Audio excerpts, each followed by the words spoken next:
Bienvenidos al capítulo 7, Los Deportes, parte 2. Okay, guys, so let's go ahead and continue what we started here in chapter 1, in part 1 of chapter 7. So we're going to go ahead and move on to Funciones y Formas.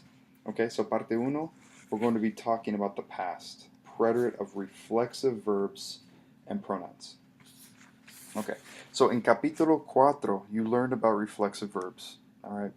Now you'll use these verbs in the preterite. Okay, the rules that apply to reflexive verbs are the same in the past tense as in the present. Okay, so as you saw back a few chapters ago, reflexive verbs express what people do to or for themselves. Okay, so for example, los jugadores se levantaron a las 5. Okay, yo me preparé rápidamente. Okay, so what I want you to do now is let's go ahead and look at the 5 bullet points on page 233 for further explanation. Okay? And so that's going to explain the following 5 points that I'm going to show right here. Okay, so we see on number 1, yo me empecé a preparar a las 7, followed by yo empecé a prepararme a las 7. Okay? So it's the exact same meaning, and you'll see this explained here on the point on page 233. Okay, exact same significance. It's just you have flexibility here with this indirect object pronoun. Okay, on number 2, we see Rocío se está bañando ahora. Rocío está bañándose ahora. Okay, and so you see here that it is the exact same same meaning whenever we have the present progressive here. You cannot separate the present progressive.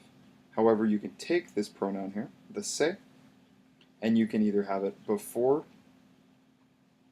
the verb and the gerund right here, or you can have it right at the very end, tacked on to the very end of the present progressive verb right here. Okay. On number 3, you see me quité la camisa. Number 4, nos preocupamos mucho cuando fue al hospital. Number 5, el profesor se disculpó de no dar mejores notas en el examen final.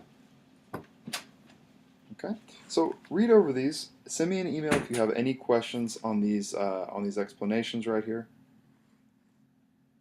Okay, on any explanations for any of these 5 points. And it's really just showing you how you can use the reflexive form in a variety of different ways, depending on what it is that you're going to be saying. But in essence, the main rules are going to be the same for each one. Okay? So go ahead, look over this, send me an email with any questions, or meet up with me on Skype, and we can go over this together in more detail. Number 2, parte 2. Okay? We're going to be talking about the past, the preterite of ER and IR verbs whose stem ends in a vowel. And this is very easy. So we have 2 verbs here that we look at in the textbook. Okay? The first one is leer, and the second one is oír. Okay, so with leer, the verb itself is going to actually stay the same throughout. Okay, it's just going to be conjugated as a normal ER verb, and this one is an IR verb. However, we see the differences only in the third person singular and the third person plural. So with usted, él, and ella, we see instead of keeping the extra E on right here, we actually are going to change that to a Y. Él or ella, usted, leyó. In the third person plural, we see here, again, we're going to take one of those E's and that will become an Y. So here is leyeron.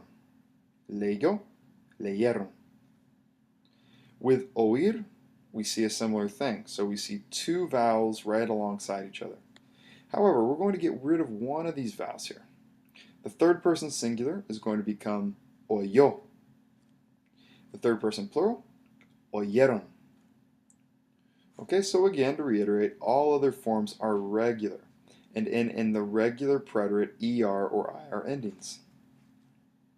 Again, if there's any confusion on this, always contact me through Skype and or through my email, and I'll be happy to explain this in more detail. Ok, este es el final de la segunda parte del capítulo 7.